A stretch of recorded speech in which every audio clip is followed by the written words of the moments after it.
18 तारीख का दिन अमावस्या का दिन है, मौनी अमावस्या का सुंदर योग बन रहा है और ग्रह नक्षत्रों के दृष्टिकोण से दिन आपके लिए बहुत पॉजिटिव दिखाई देता है। शाम आते आते कहीं ना कहीं कुछ यात्रा का कार्यक्रम बनने के योग बन सकते हैं और ऐसे में यदि देवस्थल की यात्रा करने का आगे कार्यक्रम बने तो वो आपके लिए बहुत कल्याणकारी योग बनाएगा। मौनी अमावस्या है इस दिन और आपकी राशि के दृष्टिकोण से मौनी अमावस्या के दिन पुण्यों को जगाने का बड़ा सुंदर अवसर होता है।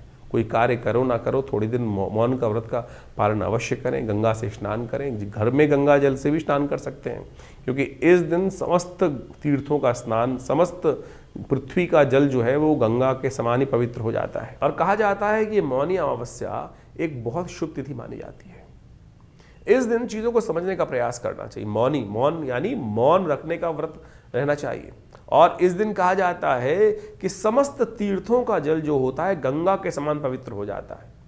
यानी कहीं भी किसी भी तीर्थ में जाके स्नान करने से, दान इत्यादि करने से, पुण्य कार्य करने से एक तो आपके जीवन में बहुत सारे, देखिए हमारे जीवन में हर समय कहीं ना कुछ गलत कार्य होते जाते हैं और उन सब से निवृत्ति प्राप्त करने के लिए शास्त्र में कहा गया है कि हमको उससे निवृत्ति होने का कुछ ना कोई मार्ग चाहिए। आमतौर पर हम जीवन पर्यंत उन भारों को लेकर ढो नहीं सकते हैं।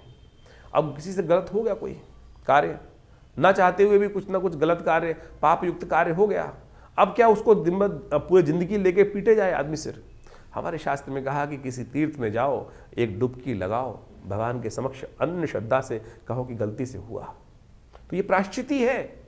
जिसे दिवस में किए हुए कार्य जो है भगवान का नाम लेने से शाम को शांत हो जाते हैं। हाँ, लेकिन प्रवृत्ति गलत हो जाए, आप इसको ऐसे मत समझ लीजिएगा कि भैया कि हर रोज गलत करूं, किसी का उल्टा सीधा लूटू लाटूं और शाम को गंगा में जाके स्नान कर लूं, फिर नहीं होने वाला।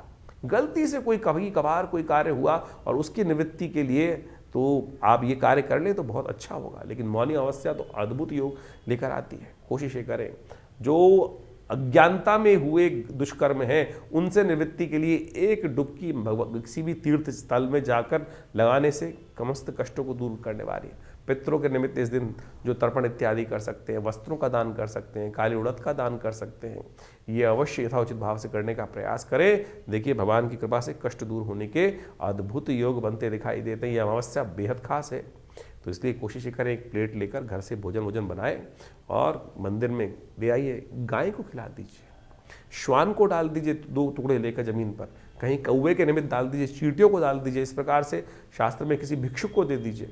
तो ये जो यज्ञ इत्यादि होते हैं इनका ये कार्य करने से, पंच महाभूति का यज्ञ कर लेने से, बलि विश्वदेव यज्ञ कर लेने से कहा जाता है बहुत सारे कष्ट दूर होने के योग बना लेते हैं।